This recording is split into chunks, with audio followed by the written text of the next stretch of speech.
We are officially less than 24 hours away from the NBA draft, and this one, I have a feeling, is going to be something special. This is one of the deepest draft classes we have seen in a while. I mean, there are guys you can snag in the 20s that would be a lottery pick in some other draft classes, and of course they have the guy with the highest ceiling to ever enter the NBA. So make sure, before we get started, to hit the like button, leave me a comment down below, and hit the subscribe button as well as turning on post notifications. Today we're doing our final first full round mock draft, starting with the San Antonio Spurs, who, first overall, they lucked out. We've known who this pick was going to be for a while.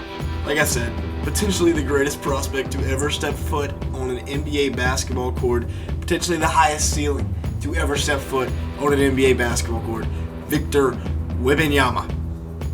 An unreal blend of scoring and defense that the NBA just has not seen the likes of ever, really. I mean, at 7'5", there's never been a prospect to come into the league that is at this level that he is at. He's also going into one of the best situations possible for him, because going to Greg Popovich and that San Antonio Spurs staff, I think it's a great spot for him to be in. They've developed well over the last 20 to 25 years, really. So, that's a great spot for him to be in. Now at number 2, we have my Charlotte Hornets, who at this point have become notorious for picking the wrong guy. And I really want Scoot Henderson. As a matter of fact, I'm probably going to drop a video on why I want Scoot Henderson so badly. The number 2 player in this draft class, without a doubt. He also has a chance to be a generational player in the NBA, franchise point guard, an absolute dog. And I want this dude in Charlotte much more than I want Brandon Miller in Charlotte. Now, again, Brandon Miller, he's got a lot of potential. It wouldn't be the worst thing in the world to see him come to Charlotte, but, if the question mark with Scoot is his fit beside LaMelo, that's what gets you in trouble when you're drafting. That's what gets you picking Michael Kidd-Gilchrist in between Anthony Davis and Bradley Beal. I mean, come on now. At number 3, we have the Portland Trail Blazers, and like I said, this pick will probably not be here, but if it is, they go out, they get Brandon Miller, second best shooter in the class, arguably. There's a chance, maybe you give that to Jordan Hawkins. Drake Whitehead actually shot it really well this year, but Brandon Miller, for the amount of volume that he had, he's probably the second best shooter in this class. Absolutely a pure scorer out of Alabama. He was really good all year long for the Crimson Tide, and he's definitely a guy that the Blazers get him at 3. They pair him alongside of Anthony Simons, Shadon Sharp, Dame Lillard. Hopefully I said Shadon right. Apparently I said it wrong. I think it's just a little bit of my accent kicking in there. But Brandon Miller to the Blazers at 3. I think that, if they do stay at 3, that's a done deal. Now, number 4, we have the Houston Rockets, who are going out and getting Amen Thompson. If you want to hear more about this pick, go check out the video I dropped yesterday in detail about this pick. But insane length, insane athleticism at point guard. And long story short, I think he fits much better in Houston than Kevin Porter Jr. Perfect franchise point guard with his elite passing and defensive abilities. He's a guy that can come in day one and be a great facilitator for that Houston Rockets team. Like I said, if you want to see more about this pick, though, make sure to go check out my latest video.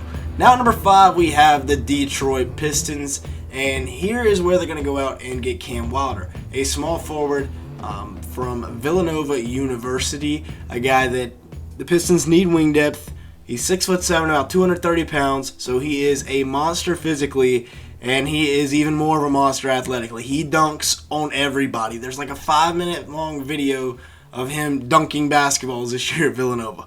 All the potential in the world as well. He is a very tough shot maker, can hit the step back threes with a hand in his face. He's a great contested shooter, which is a double-edged sword sometimes because you start taking bad shots. But Cam Whitmore is going to be a stud for Detroit, I believe. Now, at number 6, we have the Orlando Magic, and some people don't like this pick, but I'm rocking with Grady Dick to the Orlando Magic out of Kansas. I think he's a guy that steps into the NBA, and other than Victor Wembenyama, or maybe Scoot Henderson. He's the guy with the biggest impact on day one. Just such an elite shooter, and shooting translates to the next level better than anything else other than being 7'5". Best shooter in the class, I feel like, without a doubt. And like I said, I mean, he's going to step in Orlando from day one, and he can be that starting two guard if they need him to be. He can come off the bench and knock down the three ball. Whatever they need him to do, he can do it. And I think he, underrated finisher, just a pure all-around scorer as well. He doesn't get enough credit for that. And at 6'8", he can defend a little bit as well. Now at number 7, we have the Indiana Pacers, who are going to go out and get Taylor Hendricks out of UCF, a guy with, you talk about potential, and this guy has it. 6'9", and can do everything a guard can do, just not as well as some guards. He can shoot the three ball. His stroke looks very fluid. He can get to the paint. He can block shots. He can score from the mid-range. Really anything you need him to do, he can do. Taylor Hendricks is going to go at number 7 to the Indiana Pacers. Now let's transfer over to Fanspo for the rest of this full first-round mock draft. So now with the 8th overall pick, we have the Washington Wizards back on the clock. And, this is a team that just went into basically a fire sale where Bradley Beal and Kristaps Porzingis are both gone. Kyle Kuzma declined his player option. It's looking rough in Washington. So I'm going to have them take a guy with a lot of upside here. You could go Azar Thompson here, and maybe he's your next franchise star. But I've been seeing Anthony Black tied to the Wizards a lot here lately, so that's who I'm going to go with there at number 8. Now at number 9, we have the Utah Jazz, and I have them, I've mocked this guy to them a few times. He's the best player on the board, so it feels right, and there's a lot of Jazz fans commenting down in the comments below that they do like this pick, so Jarace Walker going to the Jazz at number 9. So now at number 10, we have the Dallas Mavericks back on the board, and, they could go Azar here, but I really like them going out and get Derek Lively. He's very unique with, 7'2". He can basically dunk without jumping, so his ability to be able to protect the rim, control the paint, I think that's going to be huge for the Mavs because, they're losing Christian Wood. They need it. That was their big weakness last year. So I think Lively is going to go here at 10 to the Mavericks. And then here at 11, Magic fans could have been screaming at me that I didn't get them Azar Thompson the first time. And, maybe you are saying there's no way that Azar falls to 11. But that's just how I see it. And I feel like Azar, there is a very strong chance. I don't think he has near, the same amount of hype coming into this draft as his brother does. So Azar going at 11 with the Bulls pick to the Magic, I think that works. I mean, the Magic, they need shooting guards. They got Grady Dick who can really score it. Now they're getting a elite defender who, has shown flashes of scoring, but is probably going to need a lot of development in Azar Thompson. So that's who the 11th overall pick is going to be there. And then at 12, we have the Oklahoma City Thunder, and they're going to go out and get Balil Coulibaly out of France. The Raptors have been rumored to be, very, very, very in love with him as a prospect. Unfortunately for them, it's not going to happen because the Thunder, they also have ample opportunities, ample draft picks in the future. They can just go out and get, their best player available or the guy with the most potential left, and that is going to be Balil Coulibaly. Now at 13, we have the Toronto Raptors, and with Fred VanVleet potentially being on the way out, Gary Trent Jr. opted in. I think this is a chance that the Raptors can say, hey, you know what, let's not completely reset. Let's just kind of retool here. Let's go out. Let's get Cason Wallace, a guy that can come in and can contribute for us next year as a really good defender, and he can score a little bit out of the pick and roll. So, therefore, I think that is why Cason Wallace, and he falls right into their lap here at 13. I've got him as my number 10th overall prospect. So, Cason Wallace going to the Raptors, I think that makes a lot of sense. Now at 14, we have the New Orleans Pelicans. They are going to go out, and, they also have a bit of a luxury, but with all the Zion rumors and everything going on with that situation, Brandon Ingram's name has been thrown around in trade rumors as well. I think they're going to go out and get Kobe Buffkin out of the University of Michigan, a nice little combo guard. They can help out C.J. McCollum. Dyson Daniels still trying to develop. They've also got Kier Lewis Jr. and Jose Alvarado there. So he's a guy that can play either spot wherever they really need him. And, he can really score from all three levels, and he is a decent defender. So Kobe Buffkin at 14 to the Pels. Now at 15 we have the Atlanta Hawks, and they're going to go out and reload. A couple of years ago they had the most wing depth in the NBA. Then it kind of went away due to various trades and such. So I think here the Hawks are going to go out and try and reload that a little bit with Maxwell Lewis, a guy that I really like out of the University of Pepperdine. He averaged about 17 and 6 this year on decent efficiency. So at 15 we have the Atlanta Hawks going out and getting Maxwell Lewis.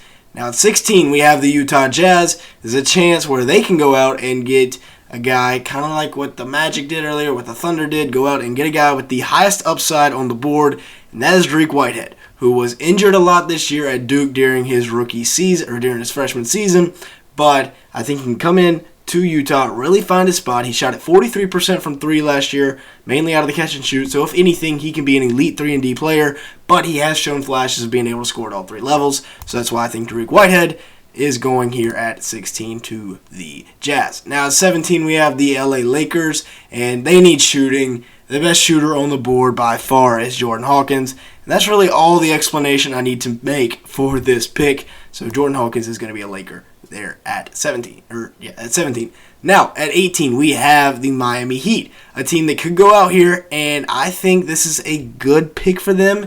Maybe other people are a little bit lower on Chris Murray as a prospect, but I see a lot of his brother in him, a guy that was the number 4 overall pick and was a key contributor on a playoff team this year. So Chris Murray at 18 to the Miami Heat, I think it makes a lot of sense. He can plug in right beside Bam Adebayo, 6'8", he can defend, he can move his feet laterally, and I think he can be a very nice addition to this squad. Maybe he doesn't start right away, but eventually, alongside Bam Adebayo in that front court, we don't know how much longer Jimmy Butler's got as the primetime performer, but we will see. So Chris Murray there at 18. Now at 19 we have the Golden State Warriors, and this is where I went out and got Leonard Miller for them last time. Draymond declined his player option, so I think this is a good spot for them to get a Leonard Miller, a guy that can 6'10", can guard the 3, the 4, the 5, whatever you need him to guard, and he can also kind of fit in there on offense, play off the ball. He can make an impact on the game without having to touch the ball.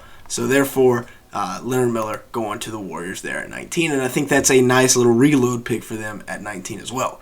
Now at 20, we have the Houston Rockets back up on the board, and Bryce Sensabaugh has simply fallen too far, so he's the best player on the board by far, and you got to go out and get that at times, so Bryce Sensabaugh there.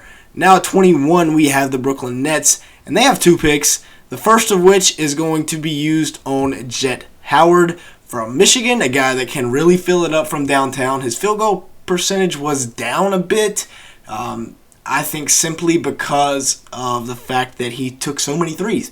He shot like 8 threes a game and only took 11 field goals on the game. So therefore, Jet Howard at 21 to the Brooklyn Nets. And then at 22, we have Jalen Hood-Schifino, a guy that has constantly been mocked to the Nets throughout this whole pre-draft process. And I feel like he's a guy that can come in, Ben Simmons, Spencer Dinwiddie on the way out. So Jalen Hood-Schifino can come in, 6'5", big body point guard, and I think he's going to really help them out as well. Still developing as a point guard, however. Now at 23, we have the Portland Trailblazers. They're going to go out and get a guy that was the former number 1 overall recruit, and that is G.G. Jackson. A guy that can come in, maybe not contribute right away from day one, which is probably what they need, but once they decide to finally move on from Dame Lillard, G.G. Jackson can be a part of that young core that is still there, still growing and developing, and he's a guy that he can come in. He's got a lot of potential still. They do need to rein in some of his decision-making when it comes to shots, but at 23, G.G. Jackson, I feel like is a very nice pick. Now at 24, we have the Sacramento Kings, and due to the fact that they're losing one of either Harrison Barnes or Trey Lyles in free agency, I think this is the perfect spot for them to go out and get Olivier Maxence Prosper from Marquette. I may have butchered that name, but he is going to be an elite defender at the NBA level with that 7'3" wingspan, something crazy like that. The offense will come. He can knock down the 3 ball a little bit and can fill his lane in transition. Essentially what Harrison Barnes and Trey Lyles did this year. So he's going to come in and provide more defense and athleticism to this Kings team. Now at 25, we have the Memphis Grizzlies, and they're going to go out. I think they're going to go out and get the best player on the board here. Keontae George. Some people have him as a lottery pick, and maybe you think I'm crazy for letting him fall this far. Dylan Brooks on the way out. Keontae George can come in and can kind of help this team get shot making, especially with Tyus Jones rumored to be on the way out, and John Morant being out the first 25 games. Maybe they need to go point guard here with Nick Smith Jr. I just don't see it, though. I mean, Isaiah Wong, maybe trade back and get him, but not at 25. So Keontae George is going to be the pick just because best player available. Now, at 26, we have the Indiana Pacers, who actually traded the 29th pick and the 32nd pick to Denver for a future first that just has not been updated. So just keep in mind the 29th pick will be going to the Denver Nuggets. So at 26, we have the Indiana Pacers, and they're going to go out and take a swing on a guy in Ryan Rupert that I feel like can be a nice 3-and-D wing in the future for some team. I think he can develop that three-point shot, the offensive game a little bit more, and he's already an elite defender. So at 26, that's what the Pacers are going to do. 27, I hope the Hornets package some of these picks to move up a little bit. But if I'm the Charlotte Hornets here, honestly, I could see us going with an Andre Jackson Jr. type that can really defend. I would have loved to have like an Olivier Maxence Prosper or a Leonard Miller.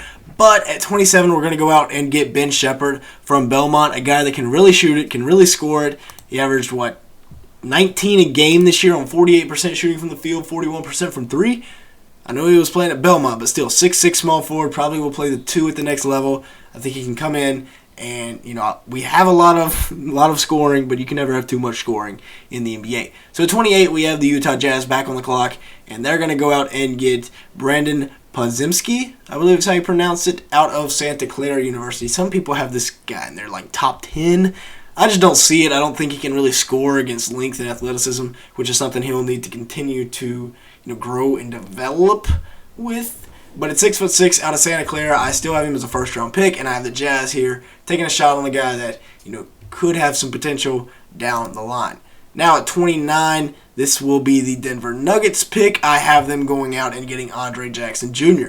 Andre Jackson, he'd be the perfect fit for the Denver Nuggets. I mean, you're looking at a guy late in the round that is perfect for the Nuggets, honestly. Can come in, defends at a high level, can facilitate to their many scoring options. If they get Andre Jackson, it would just be perfect.